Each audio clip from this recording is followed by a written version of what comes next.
mau panen raya, udah 2 kali kejadian saya berada di jagung dan juga singkong. Ketika panen raya pasti keran impornya dibuka. Itu kan bener-bener nenggelemin petani. Mbak bilang tadi kalau Myanmar, Thailand negaranya kecil, bisa mengekspor ke sini yang ungguran besar banget. Gitu. Jadi kan kebalik ya, Kebalik. Pak?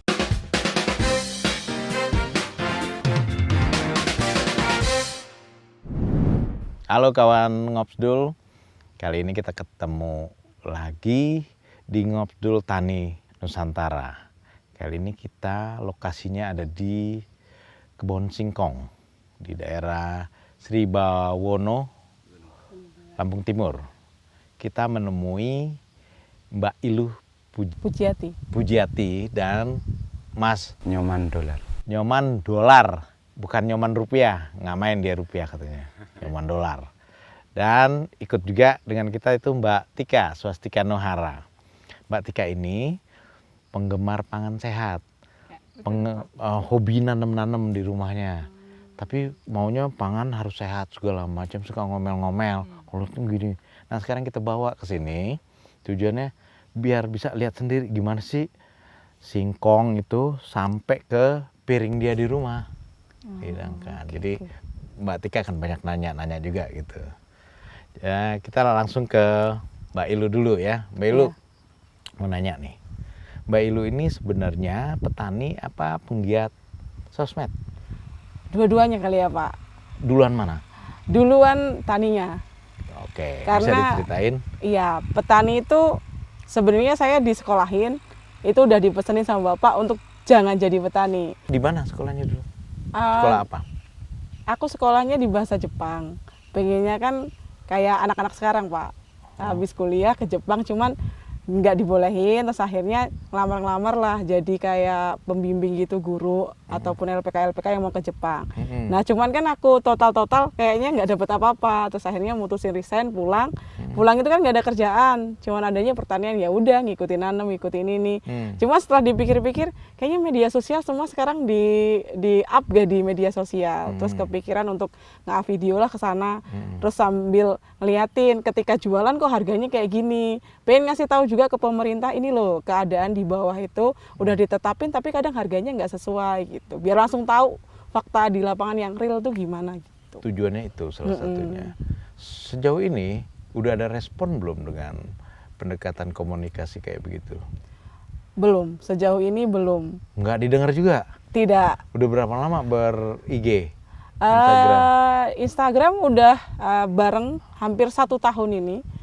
Barengan sama TikTok. Bareng sama TikTok. Terus yang pertama kan tentang jagung, ketika jagung murah banget. Cuman nggak pernah juga disamperin, Mbak ini gimana, keluhannya juga belum. Terus yang kedua ini singkong, di harga murah, terus aksi juga.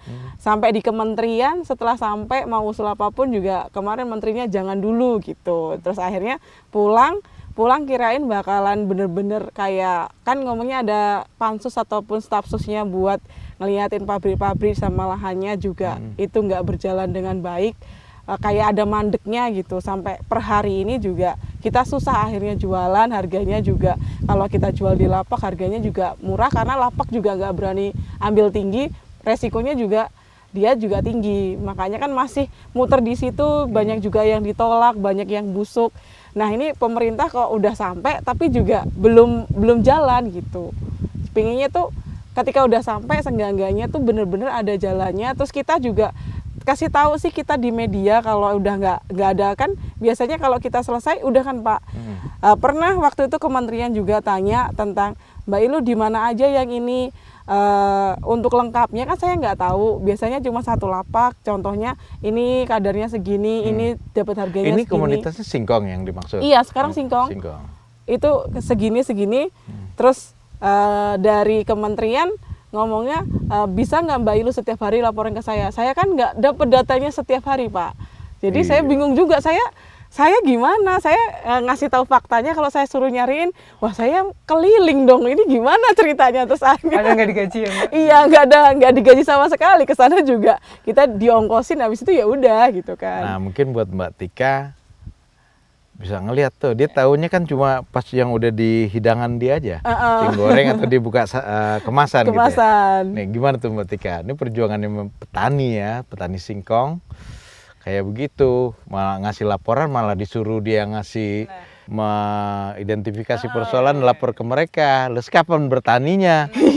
Jadi memang ternyata setelah melihat langsung Mbak Iluh sama Beli Nyoman gitu ya, panjang sekali perjuangannya, mata rantainya dari mulai menanam, merawat, panen. Nah, terutama yang saya dengar ceritanya itu sejak dari panen sampai penjualan sampai ke tangan konsumen itu yang agak rumit ya, dan butuh support banget dari pemerintah dan dari pihak-pihak swasta lain mungkin ya. Karena harus disalurkan, harus segala macam, tergantung cuaca juga, musim hujan, musim panas ya, ternyata yang menarik itu tadi ya, regulasi harga misal pemerintah menentukan sekian, tapi kenyataannya di lapangan Tidak sampai segitu, Pak. Masih jauh. Masih jauh. Berapa dan berapa Mbak yang ditetapkan pemerintah sama yang beneran Mbak Iluh?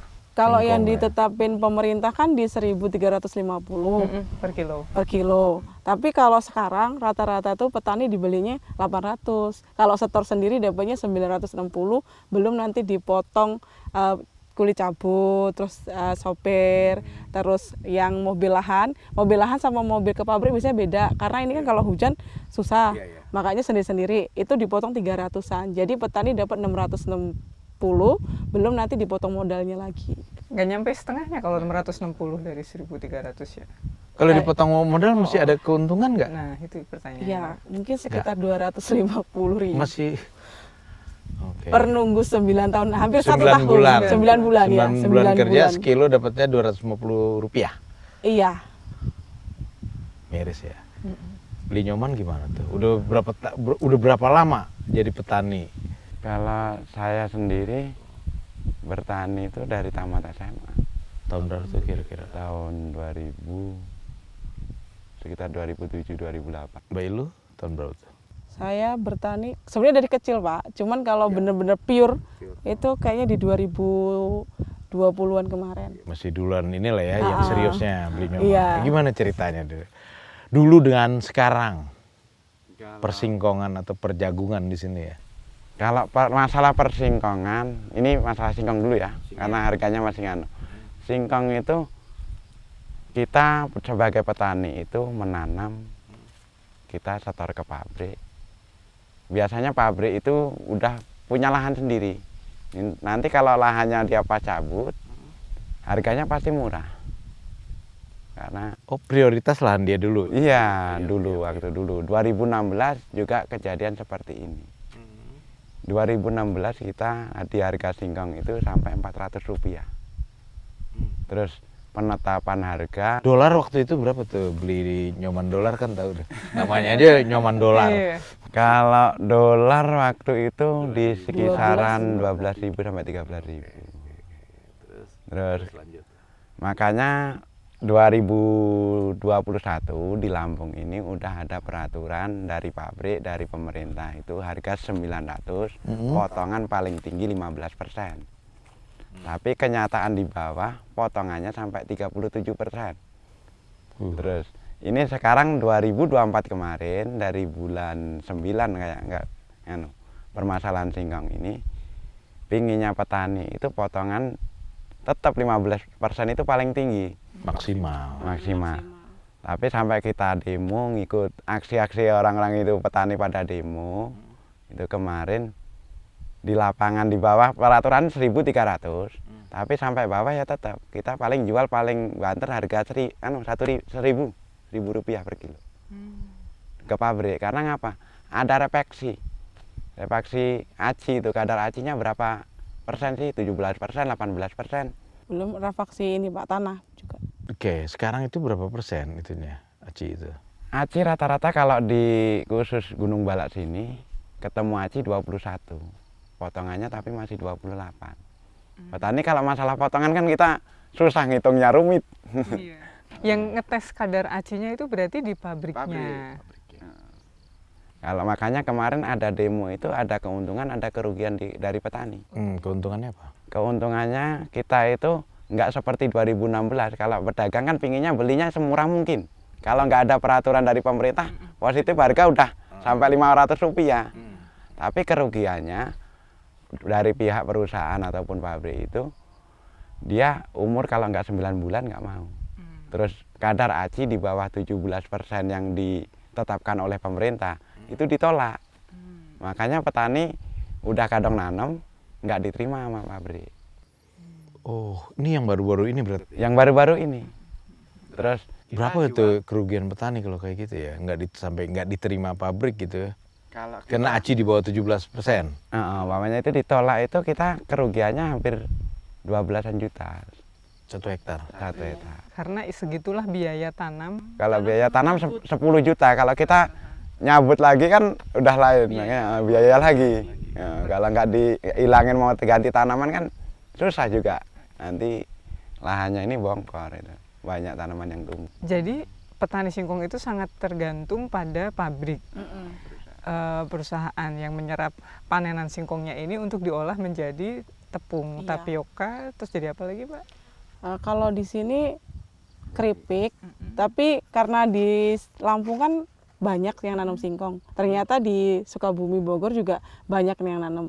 Jadi kita itu jadi prioritas kedua setelah di Sukabumi. Karena pabrik ada di sekitar Sukabumi, Bogor. Jadi di sini nggak ada pabrik di sini. Nggak ada pabrik untuk keripik. Adanya hanya tapioka itu. Adanya cuma tapioka. Nah, ketika kita pengalaman nih ya Mbak dari jagung di tahun 2024 awal itu, ketika mau panen itu ada impor deres datang. Terus ketika singkong kemarin ini habis aksi ini ternyata impor itu masih buka juga kerannya. Kapan itu ya? Setelah aksi demo ini Pak. Ini ya bulan 2 Februari kemarin ini kerannya masih deres. Padahal kita lagi panen lagi banjir-banjirnya singkong ibaratnya. Makanya harga udah nggak keru-keruan ya dari sini di sini ya. Makanya pabrik kan bisa buka, tutup. Ternyata kan tadinya aku mikirnya emang karena kita membludak makanya pabrik buka tutup. Ternyata ada yang kayak pansus gitu, sekalian anggota DPR ngomong kalau keran impor itu masih dibuka sekitar 400.000 ton. Jadi ya itu udah bentuk ACI, dan ACI impor itu katanya lebih murah daripada pabrik beli dari petani langsung. Tahu berapa sampai seberapa murah? Kemarin ngomongnya sih kalau udah jadi itu sekitar 1.000-an. Gak tahu tepatnya 1.000 berapa, tapi nggak nyampe nyentuh 1.500, nggak sampai. Sementara di sini petani sini harga penetapan singkong yang masih ada kulitnya itu di 1.350. kalau ACI kayak impor itu berapa tuh? Kira-kira untuk jadi ACI itu memerluin 6.000-an. Kemarin 6.500 untuk pabrik jadi ACI. Jauh banget harganya. Mbak Ilu atau Beli Nyoman tahu nggak kira-kira tuh kenapa harga impor bisa semurah itu? Pengetahuan ininya aja ya umum. Kalau menurut saya aja ya Pak ya. Kalau menurut saya secara umum kalau ngeliatin kita kan impor kebanyakan dari Thailand, Vietnam gitu kan. Dulu kan kalau baca di media gitu kan banyak tuh orang yang Thailand atau Vietnam kesini belajar untuk nanam singkong. Dulu? Tapi ketika mereka udah bisa tanam kok mereka bisa produksi besar dan mengekspor ke sini dengan harga 1/6-nya. Dengan harga yang lebih rendah. Ini gimana ceritanya gitu kan. Terus waktu aku di sini kan ini kan kadar kita dari 100 mobil cuma satu yang 24%. Tapi waktu itu aku pernah di media sosial, orang Thailand itu rata-rata kadarnya itu bisa nyampe 31% ACI-nya. Gimana caranya bisa segitu tinggi? Nah makanya itu apakah pemerintah di sana itu ngasih kayak profesional ataupun PPL, ini lo tanam ini sekian ininya, terus pendistribusian kayak pupuk semuanya disiapin, benar-benar petaninya dari teknologinya dari semuanya itu tuh benar-benar dibina, terus ketika cabut berarti kayak pemerintah tuh bayar ini lo tenagamu yang kamu kerjain, hasilmu. Kamu walaupun tak beli murah tapi kamu masih ada ujungnya. Kalau di tempat kita kan petani modal sendiri semua. Terus ketika jual modal nggak sampai gitu loh Pak. Jadi bukan harga yang ditinggiin tapi margin petani yang dibesarkan berarti gitu ya, dengan bantuan mereka, dengan bantuan pemerintah. Betul Pak. Indonesia nggak begitu? Enggak. Indonesia petani itu modal semuanya sendiri. Nanti ketika jual semua yang beli itu pengennya paling murah. Jadi petani dibiarkan sendiri Iya. di negeri ini gitu. Iya Pak, sendirian, tanam sendiri, panen ya sendiri. Soalnya kenapa bikin konten dengan ibaratnya sering banget ngeritik pemerintah tentang pertanian ya Pak. Pertama ketika petani bilang harga sayur saya murah banget, bahkan nggak kebeli, singkong saya murah banget, nggak kebeli, kebuang dan sebagainya. Kami pakai modal. Pemerintah ya cuma sebatas lihat udah selesai. Cuman ketika yang lain selain petani nih kayak mbaknya kan konsumennya, konsumen bilang, Pak harga beras mahal, harga beras mahal. Langsung nggak sampai 2 minggu itu langsung impor datang.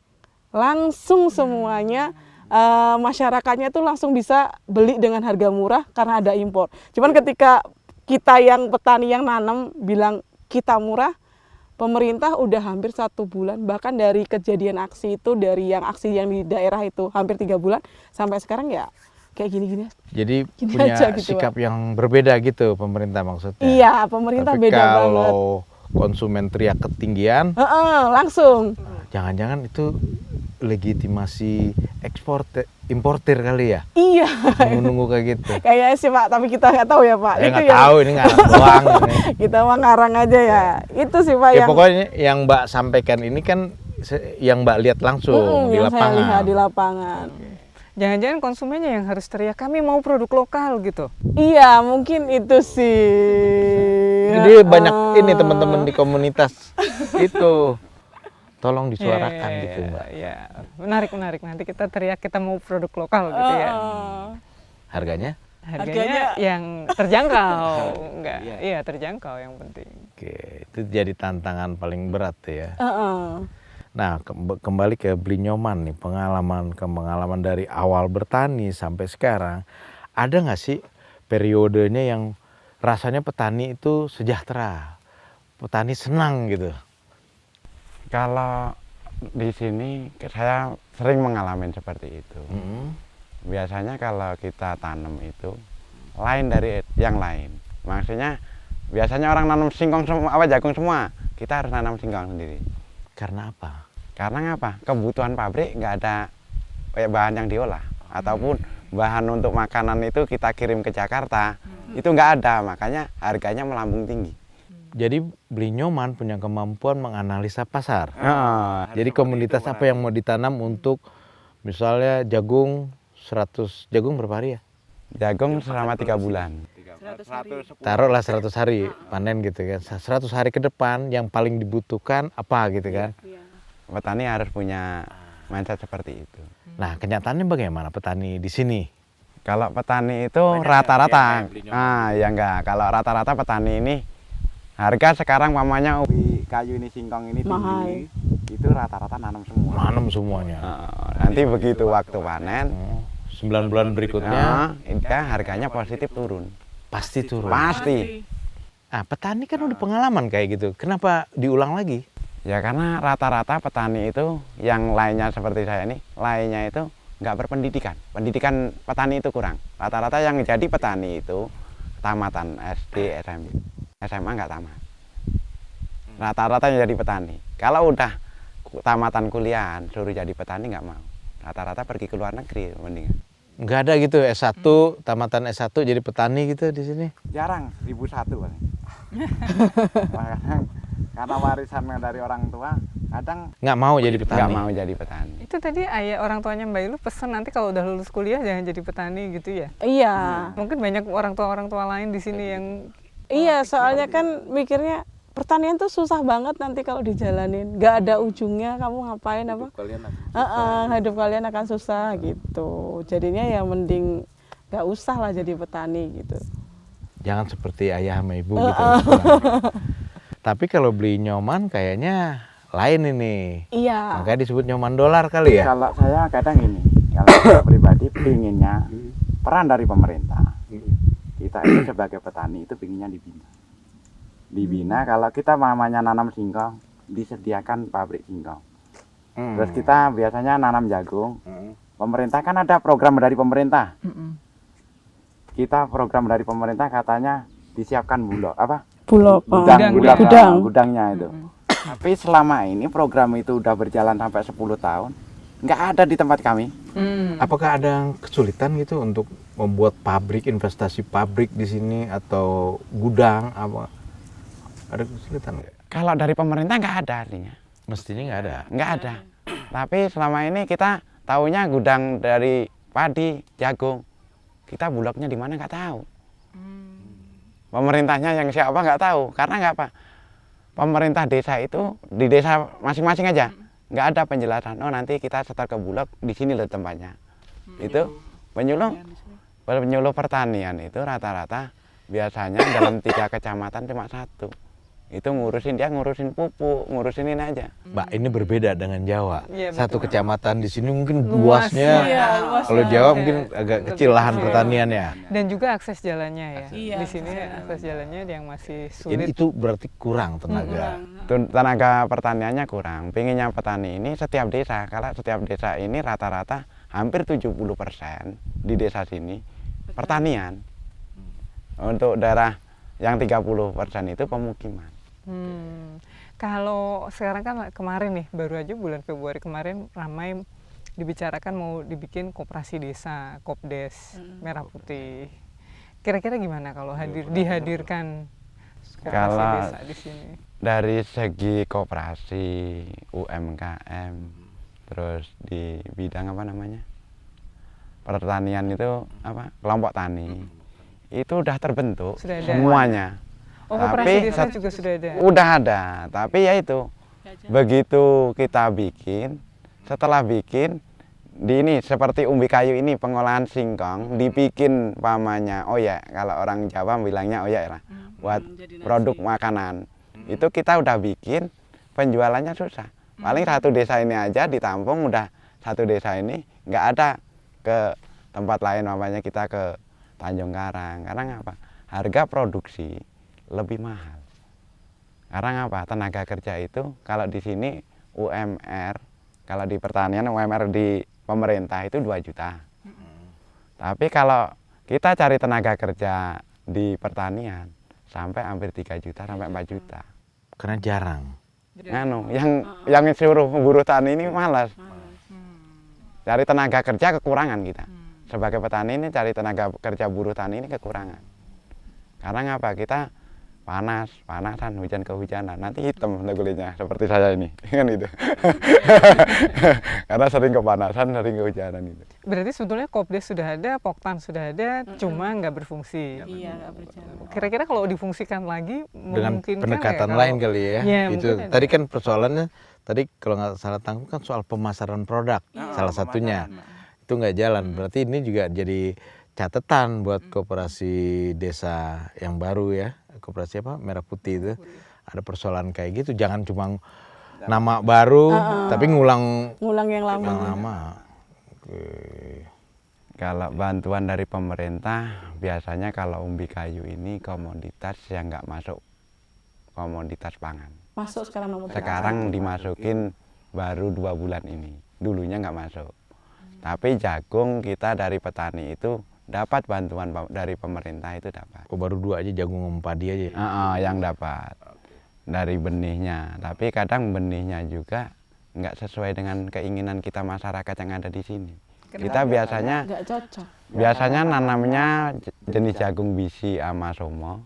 Yang dikasih bantuan biasanya seperti produk-produk lokal dari Indonesia sendiri. Produk bisi sama ini kan dari luar negeri kita. Dari mana? Yang buat kan kayak teknologinya dari mana gitu loh, kayak dari Amerika, dari ini gitu kan. Cuman biasanya kalau yang datang itu tuh kayak kalau bibit, petani itu nggak bakalan beli bibit itu. Yang dikasih ke petani, kalau ibaratnya Nggak laku bantuan- maksudnya itu. Iya, nggak laku karena rata-rata di sini pakainya bisi, sumo ataupun jago ataupun merek lain yang dia itu emang bagus ditanam di sini. Tapi ketika bantuan datang, yang datang tuh asal-asalan, nggak cocok sama Nggak cocok dengan lahan sini. lahan sini. Itu juga persoalannya. Di tempat lain biasanya gini, cocoknya ke jagung. Jadi jagung kan banyak. Pioner, Pak. biasanya di Pioner Jawa. mamanya di tanah pasir. Terus Cocok. cocok. Permintaan di sana kadang dikasih bisi. Di sini permintaannya bisi, dikasihnya apa pioner apa. Enggak, itu masalahnya apa kok? Karena gini, penyuluh dari desa pertanian itu nggak ada. Kemauan petani itu apa? Yang diminta jenisnya apa? Tapi yang dikeluarkan lain kan itu. Karena nggak sebelum mengeluarkan jenis bantuan itu nggak tanya dulu sama petani yang dibutuhkan apa. Jadi ya kawan Ngopsul, jadi ada persoalan yang aneh, absurd tapi nyata. Begitu ya? Iya. Itu kan sederhana aja sebenarnya. Kita mau ngasih kirim barang ke kelompok atau ke titik yang membutuhkan, kita mestinya tentu harus tahu apa yang dibutuhkan titik itu. Ini enggak. Beneran tuh kayak gitu. Masya Allah. Nanti banyak kejadian di sini nggak kepake. Oh iya. Alat mamanya alat pertanian nggak kepake. Kalau benih nggak kepake kan busuk, rusak lama. Kayak Ya, ditanam kadang nanti hasilnya mamanya kita tanam mamanya ya. Kita tanam biasanya kalau kita tanam sendiri pakai modal sendiri hasilnya 8 ton. Kalau pakai produk itu biasanya dari bantuan dari pemerintah dapat 4 ton, kita kan rugi. Iya, rugi. walaupun itu bibitnya dikasih, tapi kan Iya kan ada biaya lain. Tanam, biaya obat, pestisida. Bahkan dari pemerintah juga openan dari pemerintah kita dapat. tapi nggak Setiap guna hari. juga Nggak loh Pak. guna. Karena itu Karena waktu dipakai nggak sesuai. Nggak sesuai. apa? Nggak sesuai apanya? Kerjanya itu nggak sesuai, ibaratnya keringnya nggak kita ibaratnya yang kita beli, orang-orang yang pengusaha itu yang usaha-usaha ada openan yang dipakai dia itu 12 jam selesai. Di sini bisa lama, bisa 1 hari setengah. Ya kan sehingga Mas Eko itu yang dari pemerintah. Makanya lama-lama mau yang mau ngopen itu ya Iya, ke tempat yang lebih cepat. ke tempat yang lebih Itu cepat. bahannya ininya apa sih? Pakai listrik, pakai BBM? Mesin diesel. Hah? Mesin diesel. Tapi kalau berapa tadi? Berapa lama? 12 jam. Lebih boros lagi dong itunya. Lebih boros lagi. Makanya kadang kan yang ngoperasiin juga, Pak, itu kan bingung dia. Semakin boros, mau dijalanin terus, Iya, rugi nggak bisa. lama-lama. Makanya itu. Itu beneran ya kayak gitu ya? Beneran. Beneran kayak gitu. Siapa? Jadi jangan ngomel-ngomel terus tuh. Ya gimana dong Pak? Konsumen kan maunya ada Ada, bagus, murah gitu. syukur-syukur bisa murah, paling tidak terjangkau gitu kan. Tidak terjangkau lah gitu. Jadi persoalannya panjang juga ya, kompleks ya. Berarti ini ada mata rantai komunikasi antara petani dengan siapapun yang berwenang di pemerintah, Stakeholder. stakeholder di pemerintah yang nggak ketemu gitu ya. Kira-kira bisa Putus. nggak? Iya. Nggak nyambung. Iya, nggak nyambung. Jadi perlu ada yang jembatani. Iya. Soalnya selama ini kan pemerintah datang ke petani, ketemu, setelah itu berpisah. Nggak ada lagi follow up dan berkelanjutannya, Pak. Itu terus begitu. Cuman Terus kalau begitu. Iya. Selama 2020 di sini terus ngikutin gimana cara kita dapat bantuan, terus kita itu cuma datang pas ada perlunya, terus pemerintah ketika udah ngasih, kan biasanya ketika orang udah ngasih, ya tengok bener nggak dilihatin ini hasilnya. Ternyata nggak, habis itu. Mudah-mudahan pemerintah kita mendengarkan obrolan ini ya. Iya. Kan aneh ya. Iya aneh banget, Pak. Berkali-kali datang, udah. Udah Jadi datang. datang ngapain, ngopi doang? Iya, ngopi, ngobrol, kalian butuh apa? Nanti tak kasih. Setelah itu udah nggak ada berkelanjutan, kayak sesuai nggak, ininya jalan nggak? Nggak ada review, nggak ada. Nggak ada. Itu terjadi untuk tanaman singkong, jagung juga. Oke. Di sini apa aja sih? Kayaknya hampir semua. Di sini singkong, jagung, sawah ada. Sawah ada yang di sana. Kalau desa ini, desanya apa namanya tadi? Sadar Sriwijaya.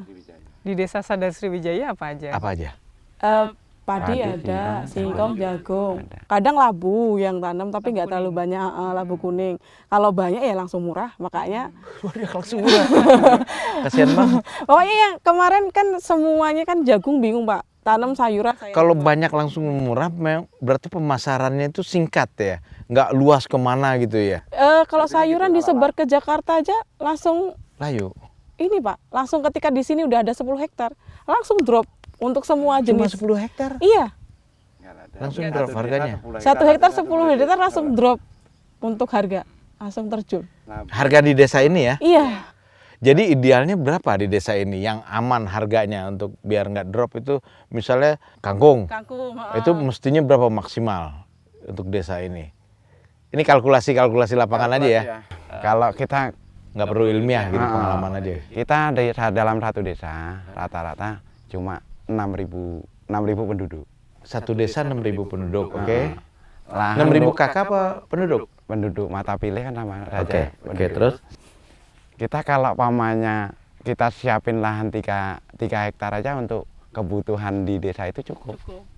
Kalau lebih dari itu ya Drop langsung harganya. Karena semuanya nanam satu desa 3 hektar aja, itu udah cukup. Ya kecuali pemasarannya luas nih. luas. Kuat gitu, udah ada yang off takernya udah ada gitu, baru aman. Atau bisa nggak dari warga petani di sini berdiskusi gitu, jangan sama semua tanamnya. Nah, ngompakin kayak gitu bisa nggak? Kalau kita Kayak Mas itu kan beli tadi ngomong kalau orang pada nanam apa, saya beda. Pilih yang beda. Gitu. Itu bisa nggak dikompakin kayak gitu? Kalau dikompakin seperti itu bisa. Kamu nanam ini, kamu nanam ini. Tapi kan kita kalau yang ngomong itu sama-sama petani, nggak didengerin. Jadi sebaiknya yang ngomong siapa, Pak? Yang ngomong harus dari pihak pemerintah. Pemerintah harus ngatur. Iya. Harus ngatur, minimal pemerintah desa.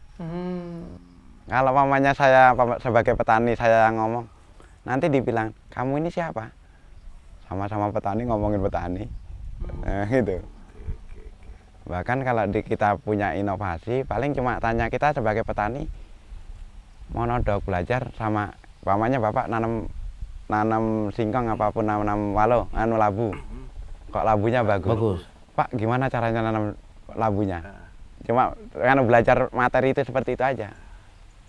Mau ngajarin kalau kayak gitu masih pasti bisa. mau. Kita rata-rata kan monodok. Cuma kalau disuruh kayaknya di sini singkong, di sini jagung, di sini sayur, nggak bisa. Dibutuhkan pemerintah di situ. Iya, bener-bener dibutuhkan pemerintah yang ngatur. Di sini lagi tanam Atur ini. dan jamin berarti ya. Dijamin. Ntar diatur-atur aja terboncos yang ini. Kalau mamanya saya ngomongin kamu tanam singkong, kamu berani beli apa enggak gitu. Kan gitu, Takutnya iya. seperti itu. Jadi ada jaminan berarti. Ada Ngatur jaminan. dan ngasih jaminan. Iya. Karena petani sebaiknya nggak dikasih resiko apapun. Iya. Karena hidup udah susah. Tapi di sini rumahnya gede-gede juga deh. Kenapa bisa gede-gede? Kalau gede-gede itu biasanya rata-rata pergi ke luar negeri. Kalau pamannya kita cari kerja di sini di Indonesia ini susah, perginya ke luar negeri. Kemana aja, Pak? Ya sama ke Taiwan, ke Jepang. Itu makanya di awal tadi ada pelatihan. Iya. Kerja ke Jepang. Ke Jepang. Sekarang apa? Karena rumah gede di situ bukan hasil dari sini. Iya. Rata-rata kita kan sebagai petani, saya punya anak umpamanya 3 apa 4, lahan kita cuma 1 hektar apa setengah. Buat kehidupan itu paling cukup buat makan. Kalau kita pertaniannya merugi, apa yang buat makan kan gitu? Iya, oke. Jadi artinya kalau pertanian di sini di-maintain, dikelola dengan baik, itu nggak perlu keluar negeri untuk punya rumah kayak gitu. Betul. Oke, jadi nggak perlu juga kabur dulu aja, itu nggak perlu juga sebenarnya. Iya, Sininya yang sebenarnya. dibenerin. Iya, sininya yang dibenerin, Pak. Ya sudah, ya benar gitu kan. Iya. Oke. Di sini rata-rata komunitas jagung sama singkong. Tapi di sini kekurangan kalau kita panen raya artinya kekurangan pabrik. Pembelinya yang kurang. Kalau pembelinya banyak, sebagai petani kadang pedagang kecil-kecil banyak, tapi pabriknya yang kurang. Iya, pembeli besarnya, Pak. Iya, pembeli pabrik besarnya. Mas. PT yang rata-rata kan PT. Nah, tadi kan kayaknya nih yang saya tangkap komunikasinya nggak ketemu nih antara petani dengan pemerintah. Nah, terus Mbak Iluh ini kan sosmednya aktif itu ya. Kontennya juga ditonton orang banyak. Kalau kira Mbak Iluh yang dikasih kepercayaan buat menjadi orang yang mengkomunikasikan itu gimana? Aku tuh kalau disuruh ngomunikasiin itu pengen Mbak sebenarnya. Cuman tuh pemerintah pengennya juga harus bener-bener, jangan serius juga, jangan cuman kita dikasih arahan kayak ibaratnya tanam singkong, setelah tanam panen dibiarin. Wah, itu masalah baru, nanti aku diserbu lagi sama petaninya. Itu yang paling menakutkan. Berarti ujung tombak dia berarti kan. Waduh, bahaya ya benar. Benar ya. Jadi sebenarnya mau asalkan ada kejelasan gitu ya. Ada kejelasan. Semuanya konkret. Cuman pengennya juga gini Pak, kan kita kan selama ini taunya pabrik aci gitu kan, swasta yang punya. Pengennya tuh pemerintah tuh bisa nggak sih menyaingi swasta loh, Membuat pabrik. buat pabrik saingan. Jadi kadang kan kalau yang namanya pabrik, kan aku beli barangmu banyak, mau laku mau enggak, Bedanya kamu pasti apa datang kalau ke aku. aku potong? Pemerintah atau swasta bedanya apa? Kalau pemerintah kan mau nggak mau akhirnya pemerintah berpikir gimana sih nyelesain kalau kadar acinya lagi dikit harus banyak.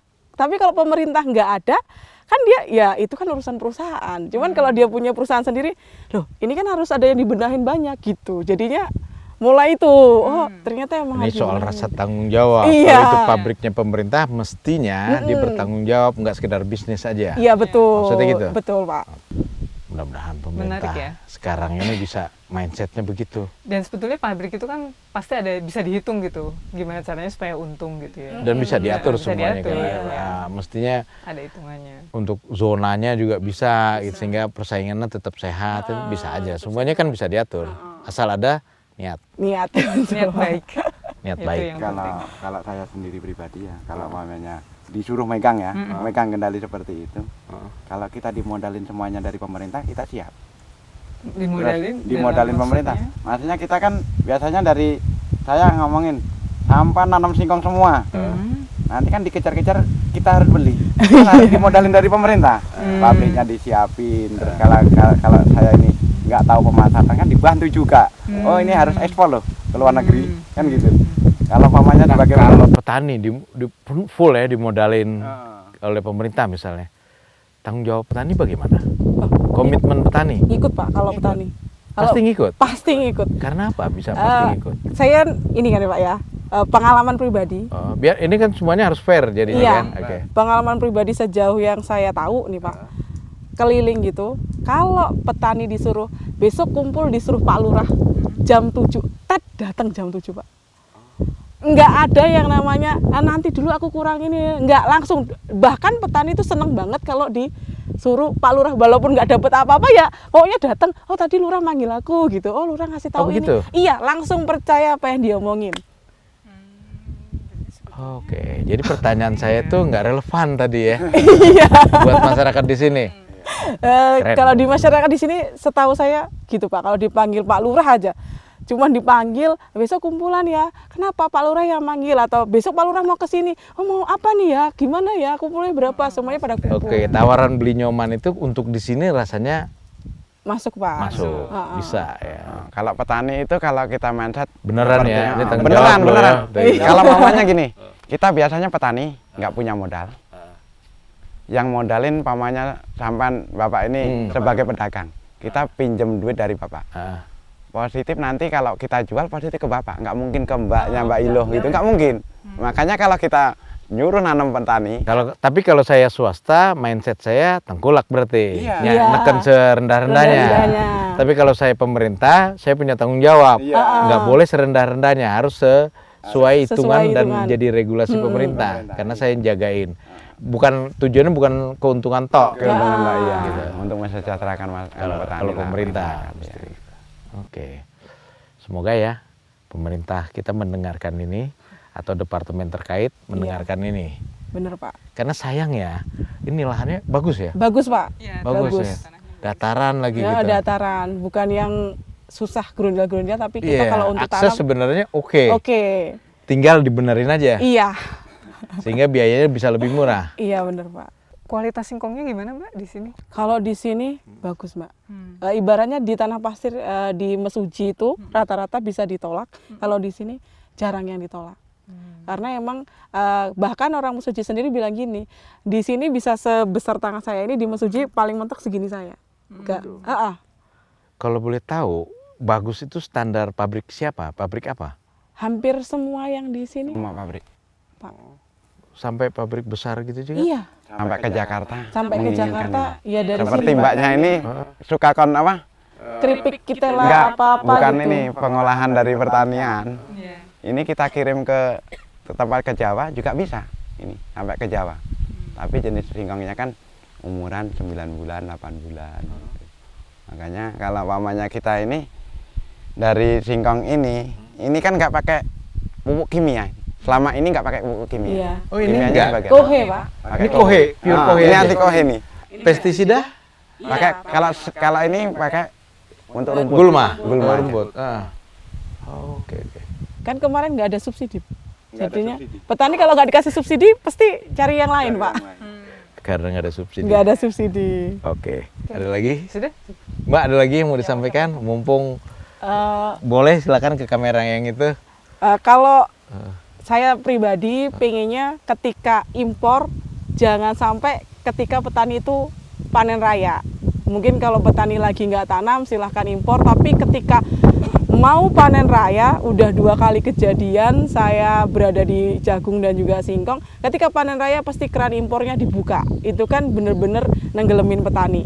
Kalau bisa emang bener-bener kita ada PPL yang bina kita, terus hasil kita bisa dimaksimalin, kita juga bisa bersaing sama negara lain untuk ekspor. Itu ya. Iya, Semoga ya Mbak ya. iya semoga. Iya kalau nggak salah sih pemerintah memang ingin swasembada Iya. gitu. Apalagi di pemerintah baru ini kan baru mulai juga ya. Ya baru Baru 140 bekerja. hari baru itu ya. Tapi dengar-dengar kayak gitu. Mereka ingin swasembada karena memang udah pantas. Kita bisa kok swasembada. Iya Pak, kalau Ini bisa, kalau ini di ini melimpah memang di bisa sini. loh Pak, Iya. melimpah. Mbak bilang tadi kalau Myanmar, Thailand negaranya kecil bisa mengekspor ke Kesini. sini yang anggaran Besar banget. gitu. Jadi kan kebalik ya Pak. Kebalik. Kita Ironi yang banget gitu. pertaniannya luas banget. Dan mereka belajar sama kita dulunya. Ya itu kan agak gimana gitu Pak jadinya. Oke. Sama kalau bisa Pak, petani itu dikasih profesional lah. PPL yang benar-benar ngajarin kita. Pemerintah benar-benar hadir, nggak cuman nyuruh tanam habis itu hilang gitu. Saya nggak tahu deh. Apakah di semua tempat kayak gitu atau kebetulan di sini? Di sini mungkin ya. Kalau Pak. di Jawa gimana? Di Jawa masih ada PPL. Kayaknya masih sih ada. PPL ada, tapi nggak tahu persis ya Iya. gimana perannya, aktivitasnya seperti apa. Tapi jelas keinginannya adalah harus ada yang membimbing di sini, petani di sini. Benar Pak. Ya, jangan dilepas sendiri. Iya, jangan dilepas sendiri. Oke. Dari Beli Nyoman ada tambahan? Kalau saya pribadi itu, kita sebagai petani pinginnya diperhatikan dari pemerintah. Yang jelas itu kita kalau pamannya disuruh nanam apa ya disiapin tempat penampungnya itu seperti pabrik ataupun gudang gitu kita disiapin dari pemerintah pinginnya. Terus juga di pertanian khususnya di Lampung itu jalan pertanian nggak pernah diperhatikan oleh pemerintah. Rata-rata jalannya susah. Makanya kita dari petani sendiri itu mengeluarkan barang itu Sulit. modalnya terlalu besar, lebih banyak itu. Jadi perbaikan jalan sebagai akses itu harus nomor Untuk satu. akses ini ya perpindahan komoditas Iya, Pak. produk ya. Karena kita lihat itu di Jawa itu sampai di sawah-sawah kecil-kecil itu udah ada aspal. Kalau di sini sampai lihat seluruh Lampung kemungkinan itu nggak ada. Pak. Makanya kita kalau mengeluarkan barang pertanian kita itu rata-rata itu modalnya terlalu besar, Tinggi. gitu. Siap. Kira-kira gitu ya. Oke. Kalau begitu kita sudahin dulu obrolan kita biar kita nggak terlalu lama menyita waktu itu ya. Iya. Oke. Gitu kawan ngobdul petani kita. Obrolan dengan Beli Nyoman Dolar dengan Mbak Iluh Pujiati dengan Mbak Swastika. Lain kali kita ketemu di lain tempat, di lain cerita lagi. Mudah-mudahan nggak ada lagi cerita absurd, aneh-aneh gitu. Mudah-mudahan cerita enak-enak aja. Enak-enak aja ya, Gitu. Pak. Itu harapan Gembira. kita, cerita gembira. Oke, terima kasih kawan ngabdul. Sampai ketemu. Sampai ketemu. Makasih ya.